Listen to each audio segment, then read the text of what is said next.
Hello guys, welcome back to our channel. So today వీడియోలో ఏంటంటే మనకి రోజు కమెంట్స్ చేస్తూనే ఉన్నారనమాట.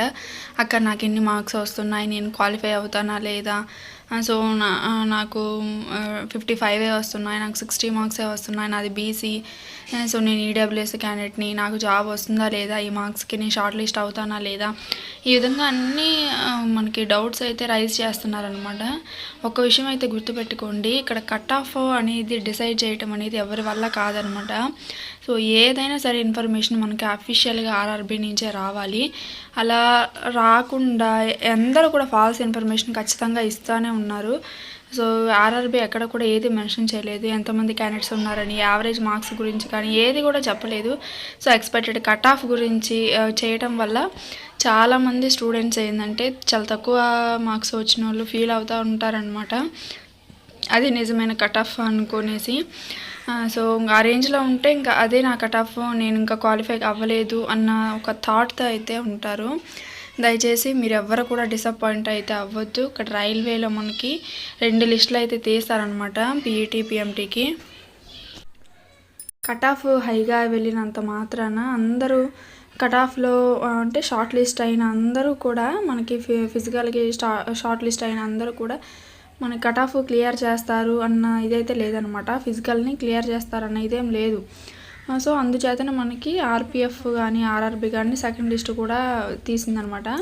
ఫస్ట్ అయితే 1:10 రేషియోలో పిలుస్తారు కదా. సో తర్వాత వీళ్ళలో ఇంకా ఎవరైనా మనకి కట్ ఆఫ్ కనుక క్లియర్ చేయకపోతే, అంటే ఫిజికల్ ఈవెంట్స్ని కనుక క్లియర్ చేయకపోతే నెక్స్ట్ మళ్ళీ 1:10 రేషియో సెకండ్ లిస్ట్ కూడా తీస్తామని చెప్పేసి ఆర్పిఎఫ్ అనేది మనకి అఫీషియల్గా నోటీసులో అయితే చెప్పింది. కాబట్టి సో కొంచెం తక్కువ మార్క్స్ వచ్చిన వాళ్ళు కూడా ఎవరు కూడా ఫీల్ అవ్వద్దు.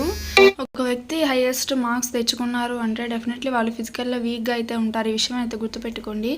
ఈవెన్ అబ్బాయిలైనా అమ్మాయిలైనా సరే ఎక్కువ స్టడీస్ మీద కాన్సన్ట్రేషన్ చేసి ఎక్కువ మార్క్స్ హై స్కోర్ అయితే తెచ్చుకున్నారంటే వాళ్ళు ఖచ్చితంగా ఫిజికల్ అయితే క్లియర్ చేయలేదు. సో అందరూ క్లియర్ చేయరు అన్నది కాదనమాట. సో ఫిజికల్గా ఫిట్నెస్గా ఉన్న వాళ్ళు క్లియర్ చేస్తారు, అది వేరే విషయం. సో ఎక్కువ కొంతమంది ఏంటంటే స్కోర్ ఎలా వస్తుంది ఏంటి అని చెక్ చేసుకోవడానికి మాత్రమే రాస్తారు. సో ఆ కట్ ఆఫ్ చూసి మీరైతే బాధపడద్దు. ఫస్ట్ ఆఫ్ ఆల్ మీ యొక్క ఫిజికల్ ఈవెంట్స్ పైన అయితే దృష్టి పెట్టండి.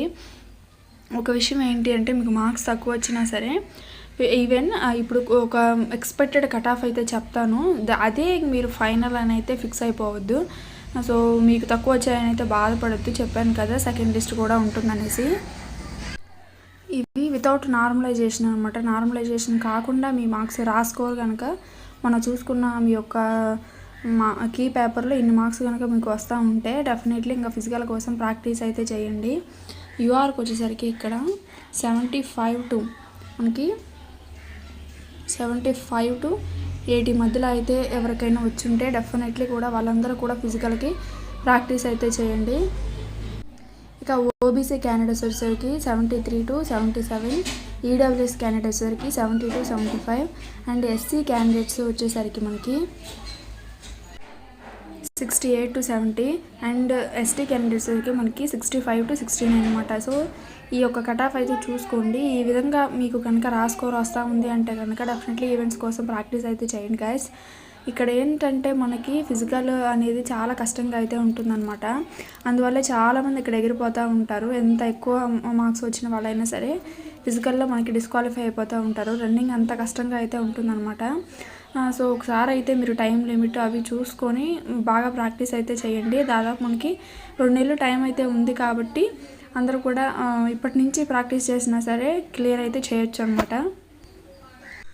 ఫీమేల్ క్యాండిడేట్స్ సరికి ఈ యొక్క కట్ ఆఫ్ కనుక మీరు తెచ్చుకోగలిగితే, అంటే రాస్కోర్లో కనుక మీకు ఈ విధంగా ఈ రేంజెస్లో కనుక మీకు మార్క్స్ వస్తున్నట్టే కనుక ఫీమేల్స్ కూడా మనకి ఈవెంట్స్ అయితే ప్రాక్టీస్ చేయండి. ఇక్కడ UR, OBC, EWS, SC, ST అందరి యొక్క కట్ ఆఫ్ అయితే ఇక్కడ ఇచ్చాను, ఒకసారి అయితే చెక్ చేసుకోండి. జస్ట్ ఎక్స్పెక్టెడ్ కట్ ఆఫ్ అనమాట. దీనే ఫైనల్ అయినా అయితే అనుకోవచ్చు. కాకపోతే 1 or 2 మార్క్స్ డిఫరెన్స్తో ఇదే కట్ ఆఫ్ అయితే మనకి ఫైనల్ అయితే ఉంటుంది. ఇంకా ఫీమేల్ క్యాండిడేట్స్ ఎవరైతే ఉన్నారో వాళ్ళు ఫిజికల్ ఈవెంట్స్ టైంకి ఈవెన్ ప్రెగ్నెన్సీ కానీ అలా వచ్చి ఉంటే కనుక డెఫినెట్లీ మీకు రిలాక్సేషన్ అయితే ఇస్తారనమాట. అప్పటికి ఒక పోస్ట్ అయితే మీకు రిజర్వ్ చేసి ఉంచుతారు.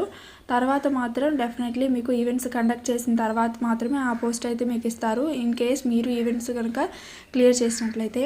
ఆ వీడియో గురించి నేను పూర్తిగా వాళ్ళ గురించి డీటెయిల్గా అయితే చెప్పాను అనమాట. డెఫినెట్లీ ఆ వీడియో అయితే చూడండి, కింద డిస్క్రిప్షన్లో ఇస్తాను. ఫిజికల్ అనేది కొంచెం టఫ్గానే ఉంటుందన్నమాట ఇక్కడ మనకి ఆర్పిఎఫ్లో. అందుకని చాలామంది కూడా డిస్క్వాలిఫై అయిపోతూ ఉంటారు. రైల్వే కూడా మనకి ఆర్పిఎఫ్కి సంబంధించి 1:10 రేషియోలు అలాంటివి 2 లిస్టులు అయితే తీస్తామని చెప్పింది అనమాట.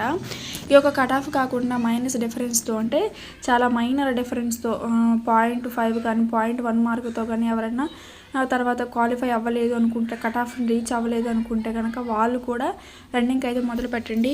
మేబీ సెకండ్ లిస్ట్లో అయినా ఉండొచ్చు అనమాట. ఏదైనా మిరాకిల్ అయితే జరగవచ్చు కదా. సో నెక్స్ట్ వచ్చేసరికి ఏంటంటే మనకి ఫిజికల్ అనేది కొంచెం కష్టంగా ఉంటుంది. ఇక్కడైతే చూసుకునే డీటెయిల్స్ అనేవి ఇచ్చాను. మేల్ క్యాండిడేట్స్ వచ్చేసరికి 1600 మీటర్స్ రన్నింగ్ని 5 minutes 45 secondsలో అయితే కంప్లీట్ చేయాలి. ఫీమేల్ వాళ్ళైతే 800 మీటర్స్ 3 minutes 40 secondsలో అయితే కంప్లీట్ చేయాలి. ఇక్కడ లాంగ్ జంప్, హై జంప్ ఉంటుందన్నమాట. ఇక్కడ మళ్ళీ రన్నింగ్కి వచ్చేసరికి మనకి ఓన్లీ 1 ఛాన్స్ మాత్రమే ఇస్తారు. ఇక్కడ మ్యాక్సిమం నెంబర్ ఆఫ్ స్టూడెంట్స్ అయితే డిస్క్వాలిఫై అయిపోతూ ఉంటారు, కొట్టలేక, రన్నింగ్ కొట్టలేక.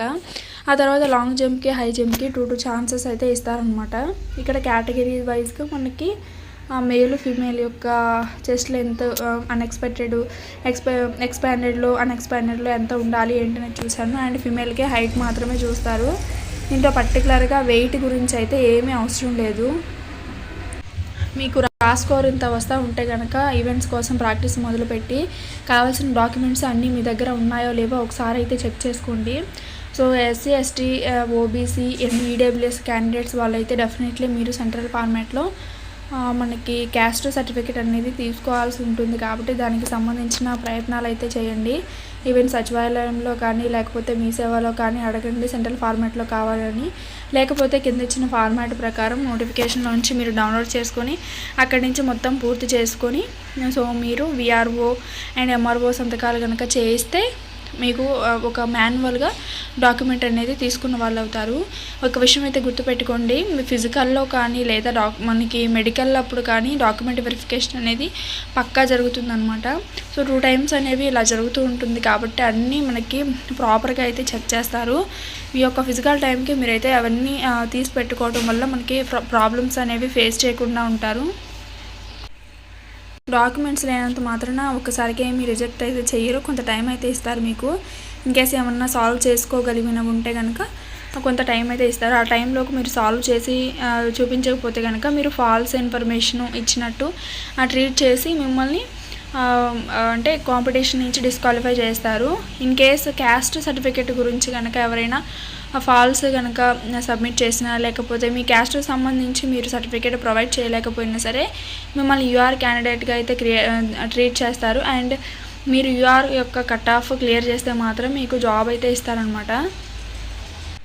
మళ్ళీ చెప్తున్నాను ఫ్రెండ్స్, ఆర్పిఎఫ్ మనకి ఈ ఫిజికల్ ఈవెంట్స్ అనేవి చాలా కష్టతరంగా ఉంటాయి. కాబట్టి అందరూ కూడా ప్రాక్టీస్ చేయండి. ఈవినింగ్ ఒక 2 hours, డైలీ మార్నింగ్ ఒక 2 to 3 hours అయితే ప్రాక్టీస్ చేయండి. ఎక్కువ వాటర్ తీసుకుంటూ ఉండండి. And high jump, long jump దగ్గర కొంచెం జాగ్రత్త అయితే తీసుకోండి. సో దానికి సంబంధించిన కిట్ ఏమన్నా అవసరం అయితే మీరు కొనుక్కోండి అనమాట. అంటే హై జంప్కి, లాంగ్ జంప్కి కావాల్సింది ఎలా ప్రాక్టీస్ చేయాలో అంటే మీ దగ్గర ఫ్రెండ్స్ కనుక ఉంటే ఒక 10 to 15 members అలా కలిసి మీరైతే ప్రాక్టీస్ చేయటం వల్ల మీకు కొంచెం మోటివేషన్గా అయితే ఉంటుందన్నమాట. సో స్కోర్ కార్డు వచ్చాక చూద్దాంలే, షార్ట్ లిస్ట్ వచ్చాక చూద్దాంలే అంటే మీకు అయితే టైం అస్సలు సరిపోదు. కాబట్టి ఇప్పటి నుంచే ప్రాక్టీస్ అయితే చేయండి. ఇప్పుడు చెప్పిన స్కోర్ కనుక ఈ మధ్యలో ఎవరికైనా వస్తూ ఉంటే డెఫినెట్లీ వాళ్ళు ఈవెంట్స్ కోసం ప్రాక్టీస్ అయితే చేయండి. ఎవరు కూడా నిరాశపడద్దు. ఈవెన్ ఏదైనా జరగచ్చు అనమాట. ఒక మిరాకిల్ అయితే జరగచ్చు. మీకు ఈవెన్ తక్కువ మార్క్స్ వచ్చినా సరే మీరు షార్ట్ లిస్ట్ అయ్యే అవకాశం ఉంది. సెకండ్ లిస్ట్లో అయినా మీరు వచ్చే అవకాశం ఉంటుంది. అండ్ ఇంకా ఫైనల్ విషయానికి వస్తే మనకి ఎప్పుడు జరగబోతుంది, మనకి పీఈటీ, బీఎంటీ అనేది అయితే అడుగుతూ ఉన్నారు. ఇప్పుడు మనకి మార్చిలో కీ పేపర్ వచ్చింది కాబట్టి ఒక 1 monthలో, వితిన్ 1 monthలో మనకి షార్ట్ లిస్ట్ అనేది వస్తుందంటే ఎంతమంది క్వాలిఫై అయ్యారు ఫిజికల్ కోసం అని, అంటే 1:10 రేషియోలో ఎంతమందిని తీస్తున్నట్టు ఒక షార్ట్ లిస్ట్ అయితే మీకు క్యాండిడేట్స్ వైజ్గా registration number, hall ticket number అయితే పంపిస్తారు. అండ్ ఆ తర్వాత ఇంకో వారానికి మనకి స్కోర్ కార్డ్ అయితే వస్తుందన్నమాట, మనకి ఎన్ని మార్క్స్ వచ్చాయి ఏంటి అనేసి. ఆ తర్వాత ఇంకొక నెల లేదా నెల 15 రోజులకి, అంటే దాదాపు మనకి జూన్ ఫస్ట్ వీక్లో కానీ లేదా మే ఎండింగ్లో కానీ మనకి ఫిజికల్ ఈవెంట్స్ అనేవి కండక్ట్ చేసే అవకాశాలు అయితే ఉన్నాయి ఫ్రెండ్స్. ఈ విషయం అయితే గుర్తుపెట్టుకోండి. ఎందుకంటే ఇక్కడ మనకి ఎన్టీపీసీ ఎగ్జామ్స్ అయితే జరగాల్సి ఉంది, అండ్ పారామెడికల్ ఎగ్జామ్స్ జరగాల్సి ఉంది, ఇంకా మనకి గ్రూప్ డి ఎగ్జామ్స్ కూడా జరగాల్సి ఉంది. సో ఇవేమన్నా పోస్ట్ పోన్ చేసి మనకి ఈవెంట్స్ కండక్ట్ చేస్తారంటే అది వేరే విషయం అనమాట, చెప్పలేము, ఏదైనా జరగచ్చు. బట్ 1 or 2 months గ్యాప్ అయితే ఖచ్చితంగా ఇవ్వాలి. ఎగ్జామ్ స్కోర్ కార్డ్ అయిపోయిన తర్వాత ఫిజికల్ ఈవెంట్స్ ప్రాక్టీస్ కోసం అదైతే ఇస్తారు. ఆ తర్వాత ఈ ఎగ్జామ్స్ ఏమన్నా మనకి మధ్యలో అడ్డు తగిలితే కనుక ఈవెంట్స్ అనేవి పోస్ట్ పోన్ అయ్యే అవకాశం అయితే ఉంది. సో ఈ ఎగ్జామ్స్తో పని లేకుండా ఇప్పుడు చేయగలిగే కెపాసిటీ ఉంది. ఎందుకంటే రైల్వే బోర్డు అనేది చాలా చర్యలు అయితే తీసుకుంటా ఉంది, చాలా ఫాస్ట్గా రిక్రూట్మెంట్ అనేది కంప్లీట్ చేస్తూ ఉంది. కాబట్టి ఎప్పుడు ఏదైనా జరగవచ్చు, కాబట్టి అందరు కూడా బీ కేర్ఫుల్గా అయితే ఉండండి. సో ఇంత దాకా చదివి ఇంత మార్క్స్ తెచ్చుకొని మనకి ఫిజికల్లో మనకి డిస్క్వాలిఫై అయిపోతే ఆ బాధ చెప్పేది కాదనమాట. సో అందరికీ కూడా all the best friends. Physical కోసం మంచిగా ప్రాక్టీస్ అయితే చేయండి. Take care. Thank you so much.